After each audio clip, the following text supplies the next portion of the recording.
Hello everyone, welcome to ITS classes education for all. दोस्तों, हमने start किया हुआ है क्लास 11th की chemistry chapter number 1 some basic concept of chemistry. हमने काफ़ी हद तक का पार्ट कवर कर चुके हैं, काफ़ी टॉपिक कवर कर चुके हैं चैप्टर नंबर 1 के। आज हम पार्ट 9 कवर करने जा रहे हैं चैप्टर नंबर 1 का some basic concept of chemistry. हर एक पार्ट में हर एक टॉपिक को कवर किया गया है और वो भी डिटेल के साथ। ये जो भी केमिस्ट्री की क्लासेस है वो किन किन के लिए एप्लीकेबल है, 11th-12th में जो पढ़ रहे हैं उनके लिए है। आईआईटी, जेई, नीट, एनडीए, कोई भी बोर्ड एग्जाम हो या एफ गेट का, नेट का या गेट का कोई भी एग्जाम हो, या फिर आपका कोई भी एंट्रेंस एग्जाम हो, या फिर कहीं पे भी जहाँ पर केमिस्ट्री पूछी जा रही है, तो उसके लिए ये क्लासेस यूजफुल है।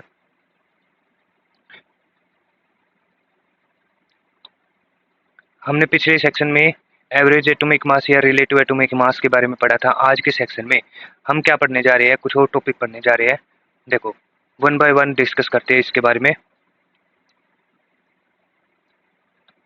सबसे पहले हमारा टॉपिक है यहाँ पर ग्राम एटॉमिक मास।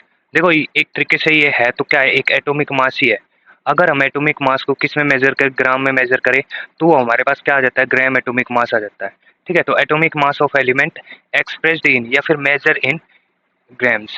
तो एग्जाम्पल क्या होगा, अगर हम सिंपल एटॉमिक मास देखें ऑक्सीजन का, वो क्या होता है, हमें पता है एक ऑक्सीजन का एटॉमिक मास 16 एएमयू होता है, यानी कि एटॉमिक मास यूनिट होती है। ठीक है, अगर हम ग्राम में मेजर करें तो क्या होगा, वो 16 ग्राम हो जाएगा। ठीक है, तो in gram atomic mass of oxygen, ये वन ऑक्सीजन का मास क्या होगा, 16 ग्राम।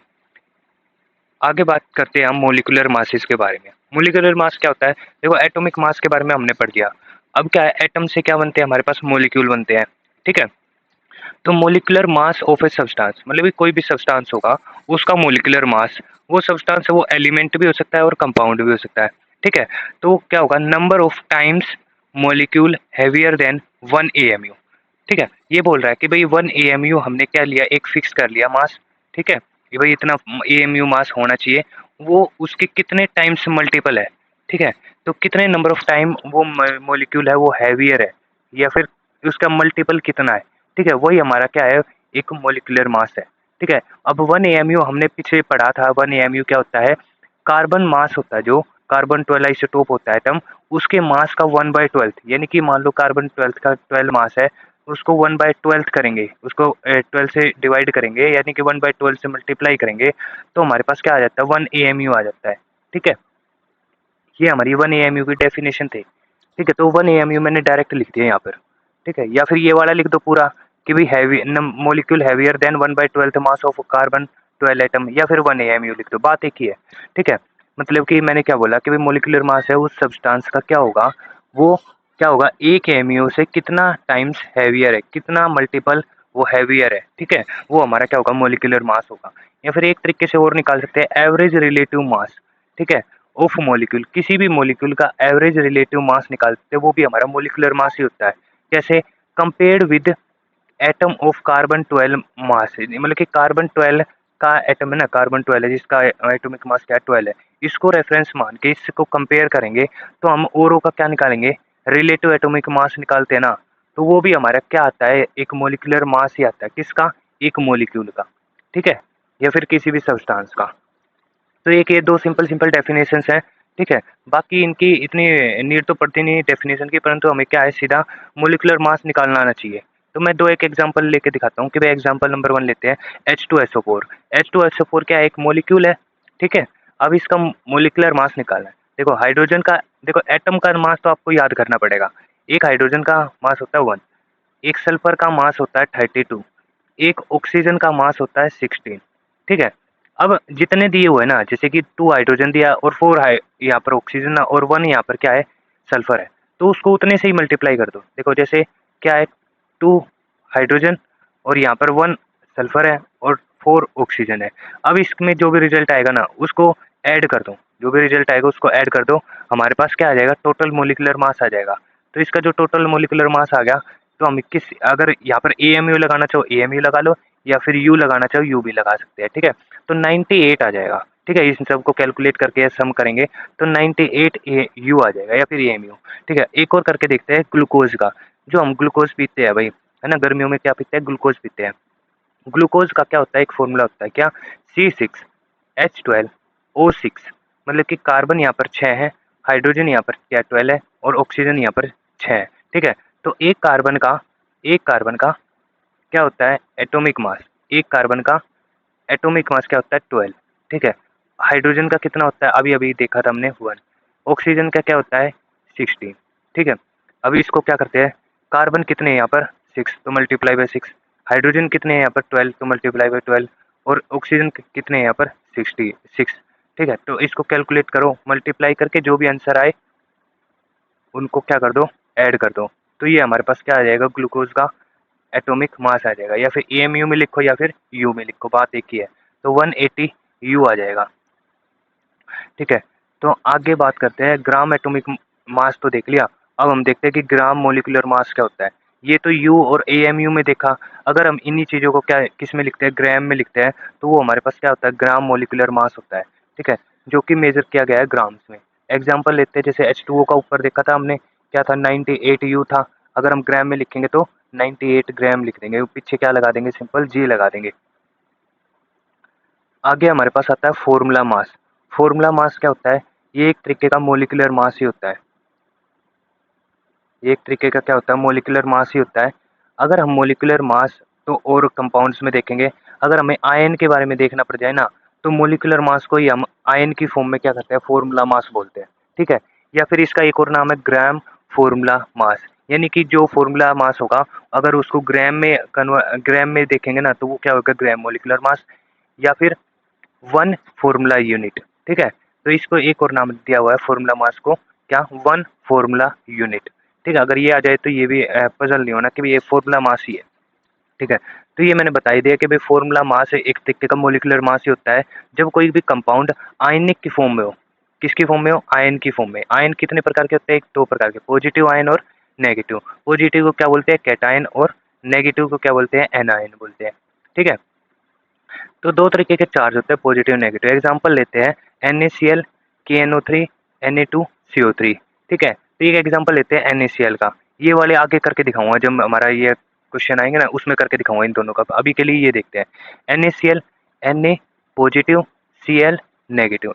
Na का मास हमें पता है क्या होता है 23 और Cl का मास होता है 35.5। इन दोनों को ऐड कर देंगे तो हमारा क्या बन जाएगा 58.5 यू। तो ये NaCl इसको तोड़ के दिखाया हुआ है। Ion note consist of molecule exist single closely packed together. ये कह रहा है भाई आयन सब वो क्या होते हैं मोलिक्यूल की फॉर्म में नहीं होते, वो किसके फॉर्म में होते हैं आयन की फॉर्म में होते हैं। हमें आयन है तो वो क्या है कि सिंगल ही हो जाते हैं, मतलब कि सिंगल सिंगल एग्जिस्ट करते हैं। ठीक है, मतलब एक दूसरे से जुड़े नहीं होते परंतु वो एक दूसरे के क्लोज होते हैं। ठीक है, क्लोजली पैक होते हैं, एक दूसरे के साथ साथ चिपके होते हैं परंतु वो जुड़े हुए नहीं होते। ठीक है, वो सिंगल सिंगल होते हैं, जैसे Na है पॉजिटिव, Cl इसके साथ होगा, फिर Na आ गया, मतलब कि एक दूसरे के पास पास होंगे परंतु ये क्या नहीं बनाएंगे बॉन्ड नहीं बना रही। ठीक है, एक दूसरे के साथ, यानी कि एक दूसरे के साथ जुड़े हुए नहीं है जब ये आयंस की फॉर्म में प्रेजेंस है तब। अगर ये कंपाउंड बना लेते हैं ना, अगर बॉन्ड बना लेते हैं तो ये क्या बन जाएगा एक पूरा कंपाउंड ही बन जाएगा। ठीक है, तो Na जो होगा यानी कि सोडियम होगा वो सराउंडिंग होगा 6 क्लोरीन के साथ। ठीक है, यानी मानो यहाँ पर क्या है Na है, ठीक है, ये 6 क्लोरीन के साथ क्या होगा अटैच होगा इस तरीके से। भाई और भी तरीके अरेंजमेंट पॉसिबल हो सकती है परंतु ये क्लोरीन क्या होगा 6, जो ये सोडियम है 6 किससे बना होगा क्लोरीन के सराउंडिंग होगा। ठीक है, इसी तरीके से जो ये क्लोरीन होगा ना ये भी 6 सोडियम के साथ जुड़ा होगा, जैसे Na Na Na और Na, यहाँ भी Na आ जाएगा। ठीक है, मतलब कि ये क्लोरीन भी 6 सोडियम से जुड़ा हुआ है, सराउंडिंग में 6 क्लोरीन सोडियम है और इसमें 6 क्लोरीन है सराउंडिंग में। ठीक है, एक दूसरे के क्या होगा वाइस वर्सा होंगे। ठीक है, तो वाइस वर्सा का क्या मतलब होता है उल्टा पुल्टा, मतलब कि अगर सोडियम के सराउंडिंग में 6 क्लोरीन है तो क्लोरीन के सराउंडिंग में 6 सोडियम होंगे। ठीक है, अब बात करते हैं कुछ सप्लीमेंट्री नॉलेज की। ठीक है, तो एक तरीके से ये क्या है भाई, ये आपका जब आप मोल कॉन्सेप्ट पढ़ोगे ना, मोल कॉन्सेप्ट पढ़ोगे उसके अंदर एक नॉर्मेलिटी आती है। ठीक है, कंसेंट्रेशन की टर्म होती है नॉर्मेलिटी, उसमें ये यूज होगा इक्विवेलेंट मास। तो अभी क्या करते हैं हम इक्विवेलेंट मास के बारे में पढ़ेंगे कि भाई इक्विवेलेंट मास हम निकाले कैसे। ठीक है, तो एक सिंपली लेके चलते हैं एक एलिमेंट का इक्विवेलेंट मास कैसे निकाला जाए। ठीक है। एक एलिमेंट लिया, कोई भी एलिमेंट ले लो, ठीक है। अभी एग्जांपल लेके चल रहे हैं कॉपर का, ठीक है। कॉपर एक एलिमेंट है, ठीक है। तो atomic mass of element, element का एटॉमिक मास कितना है divide by valency of element, कि भाई उस कंपाउंड के अंदर जो एलिमेंट की हम क्या निकाल रहे हैं, इक्विवेलेंट मास निकाल रहे हैं, उसका उसकी वैलेंसी कितनी है उससे डिवाइड कर देंगे, ठीक है। तो अब बात करते हैं कॉपर का जो एटॉमिक मास होता है वो 63.6 होता है, और जो कॉपर की वैलेंसी होती है वो क्या होती है 2, ठीक है। तो इसको डिवाइड करेंगे तो ये हमारे पास क्या आ जाएगा 31.8। ये बात नहीं है कि भाई कॉपर की वैलेंसी हमेशा 2 होगी, ठीक है। वो कंपाउंड के ऊपर डिपेंड करेगा कि उसने कंपाउंड कैसे बनाया हुआ है। कॉपर की वैलेंसी CuO कॉपर ऑक्साइड के अंदर 2 है, ठीक है। अब एक और एग्जांपल लेते हैं, इक्विवेलेंट मास ऑफ कॉपर ही निकालते हैं, यानी कि कोई एक कॉपर एलिमेंट है, किसके अंदर Cu2O, मतलब कि कॉपर यहाँ पर 2 है और एक ऑक्सीजन है, इसके अंदर कॉपर की वैलेंसी देखेंगे। इसके अंदर जो कॉपर की वैलेंसी होगी वो क्या होगी 1 होगी, और कॉपर का एटॉमिक मास क्या होगा 63.6, जो कि ऊपर वाले के बराबर ही है, ठीक है। तो ये हमारे पास क्या आ जाएगा 63.6। अब इक्विवेलेंट मास आ गया कॉपर का किसके अंदर Cu2O के अंदर, ठीक है। एक तो हमने ये देख लिया। अब देखते हैं सेकंड, इक्विवेलेंट मास निकालते हैं आयन के अंदर। आयन के अंदर इक्विवेलेंट मास कैसे निकालते हैं, ठीक है। एक होता है फॉर्मूला मास ऑफ आयन, जो कि हमने मोलिकुलर फॉर्मूला पढ़ा था, मोलिकुलर मास वैसा ही, ठीक है। Formula mass of ion divide by उसके ऊपर कितना चार्ज है, ठीक है।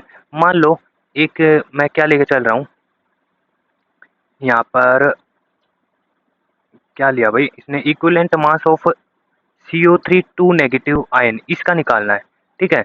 इसका निकालना हमें क्या इक्विवेलेंट मास निकालना है, ठीक है। अब फॉर्मूला मास निकाल रहे हैं 12, किसका एटॉमिक मास होता है भाई कार्बन का होता है ना, कार्बन का होता है एटॉमिक मास, ठीक है। तो अब निकाल रहे CO3 2 नेगेटिव का इक्विवेलेंट मास निकाल रहे हैं। तो इसका फॉर्मूला मास क्या हो जाएगा, आयन की फॉर्म में है, ठीक है। तो फॉर्मूला मास, एक कार्बन का मास 12, ठीक है, और एक ऑक्सीजन का मास 16, 3 का क्या हो जाएगा 3 इंटू 16, फिर ऐड कर देंगे तो हमारे पास क्या आ गया फॉर्मूला मास डिवाइड बाई, यहाँ पर जब हम क्या निकाल रहे हैं इसका चार्ज देखेंगे, ठीक है, वैलेंसी देखेंगे CO3 की 2 नेगेटिव दिया हुआ ऊपर, ठीक है। तो नेगेटिव को इग्नोर करेंगे, सिंपल इसका मैग्नीट्यूड लेंगे, तो 2 हमारे पास ये मैग्नीट्यूड है, ठीक है। तो डिवाइड बाई 2 कर देंगे तो हमारे पास आंसर आएगा 30, यानी कि CO3 2 नेगेटिव का इक्विवेलेंट मास हमारे पास क्या है 30, ठीक है। फिर आगे चलते हैं, ये वाले सभी के सभी है ना फॉर्मूले उसमें यूज होंगे, नॉर्मेलिटी निकालेंगे जब हम, ठीक है। तो इक्विवेलेंट मास ऑफ ऑक्सीडाइजिंग और रिड्यूसिंग एजेंट, देखो एक बात ध्यान रखना, ऑक्सीडाइजिंग एजेंट और रिड्यूसिंग एजेंट में ऑक्सीडाइजिंग एजेंट होगा वो हमेशा क्या होगा, खुद तो क्या करेगा रिड्यूस हो जाएगा और दूसरों को क्या करेगा ऑक्सीडाइज करेगा, ठीक है। ऑक्सीडाइजिंग एजेंट, ठीक है। अब ऑक्सीडाइजिंग एजेंट जो होता है वो क्या करता है, इलेक्ट्रॉन का क्या करता है लोस्ट करता है, इलेक्ट्रॉन क्या करेगा लॉस करेगा, ठीक है। अब यहाँ पर करते हैं रिड्यूसिंग एजेंट, ये आगे पढ़ोगे तुम रेडॉक्स रिएक्शन में, ठीक है। रिड्यूसिंग एजेंट क्या होगा, खुद तो क्या करेगा ऑक्सीडाइज करेगा, ठीक है, ऑक्सीडाइज होगा और दूसरों को क्या करेगा रिड्यूस करेगा। तो इसमें क्या होता है इलेक्ट्रॉन क्या करता है गेन करता है, यानी कि लेता है, ठीक है। तो गेन ऑफ इलेक्ट्रॉन, ठीक है। तो ये बात है, ठीक है। अब बात करते हैं ऊपर क्या रखेंगे, कभी भी हमें रेडियो ऑक्सीडाइजिंग का निकालना हो और रिड्यूसिंग का निकालना हो, पहले ऑक्सीडाइजिंग का देखते हैं, फोकस करते हैं ऑक्सीडाइजिंग एजेंट का इक्विवेलेंट मास कैसे निकाले। ऊपर क्या होगा मोलिकुलर मास होगा, नीचे क्या होगा number of electron lost a by 1 molecule, एक मॉलिक्यूल के द्वारा कितने इलेक्ट्रॉन लॉस्ट किए गए, ये तो ऑक्सीडाइजिंग एजेंट का। रिड्यूसिंग एजेंट का क्या होगा molecular mass divide by gain of electron by 1 molecule, एक मॉलिक्यूल ने कितने इलेक्ट्रॉन गेन किए, तो हमारे पास क्या निकल जाएगा इक्विवेलेंट मास निकल जाएगा। अब बात करते हैं equivalent mass of acid, acid का कैसे निकाले, ठीक है। तो इसके बारे में तो भाई क्वेश्चन आई भी है, बहुत सारे क्वेश्चन आए हैं एसिड और बेस पे किस तरीके से निकालते हैं। तो मोलिकुलर मास ऑफ एसिड, कोई भी एसिड दिया होगा उसका molecular mass divide bye basicity of acid, जो एसिड हमारे पास उसकी बेसिसिटी कितनी है। अब बेसिसिटी का क्या मतलब, देखो कोई भी एसिड है वो कितने नंबर ऑफ H पॉजिटिव दे रहा है, ठीक है, तो वो उसकी क्या होगी बेसिसिटी होगी। मान लो मैं एक एग्जांपल ले रहा हूँ H2SO4, ठीक है, यहाँ पर कितने H पॉजिटिव देगा, ठीक है। तो यहाँ पर कितने H पॉजिटिव देगा 2H पॉजिटिव देगा, तो ये इसकी क्या होगा SO4 2 नेगेटिव, ठीक है, 2H पॉजिटिव और SO4 2 नेगेटिव, इस तरीके से टूट जाएगा, ठीक है। तो ये 2H पॉजिटिव दे रहा है, तो इसकी बेसिसिटी क्या होगी इस एसिड की, H2SO4 की एसिड बेसिसिटी क्या होगी 2, ठीक है। तो यही बोल रहा है। इसी तरीके से अगर बेस में निकालना है, इक्विवेलेंट मास ऑफ बेस निकालना है, यानी कि NaOH ले लो, ठीक है। ये हमारे पास क्या बेस है, तो मोलिकुलर मास ऑफ बेस यानी कि इस बेस का मोलिकुलर मास निकालेंगे, डिवाइड करेंगे एसिडिटी ऑफ बेस।